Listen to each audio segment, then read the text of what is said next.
দীর্ঘ প্রতীক্ষার পর প্রবাসী বাংলাদেশিদের ভোটাধিকার বাস্তবায়নের পথে এগোচ্ছে নির্বাচন কমিশন। এই লক্ষ্যে মালদ্বীপে প্রবাসীদের জন্য ভোটার নিবন্ধন ও জাতীয় পরিচয়পত্র প্রদান কার্যক্রম শুরু করেছেন সফররত ইসি কর্মকর্তারা। হাইকমিশনে আয়োজিত মতবিনিময় সভায় অংশ নেন বিভিন্ন শ্রেণী পেশার প্রবাসীরা। অনুষ্ঠানে হাইকমিশনার ডক্টর মোহাম্মদ নাজমুল ইসলাম ও ইসির যুগ্ম সচিব ডিএম আতিকুর রহমান প্রবাসীদের হাতে স্মার্ট কার্ড তুলে দেন এবং বহু প্রবাসীর ভোটার নিবন্ধন সম্পন্ন করেন।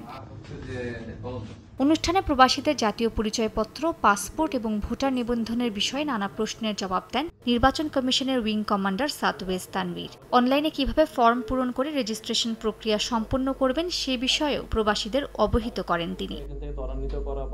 প্রবাসীরা জানান এই উদ্যোগ তাদের নাগরিক অধিকার প্রতিষ্ঠার পথে এক বড় পদক্ষেপ। অন্তর্বর্তী সরকার ও নির্বাচন কমিশনকে ধন্যবাদ জানান মালদ্বীপে বসবাসরত প্রবাসী বাংলাদেশিরা। এটা আমাদের জন্য অনেক আনন্দের বিষয়, উৎফুল্লর বিষয়।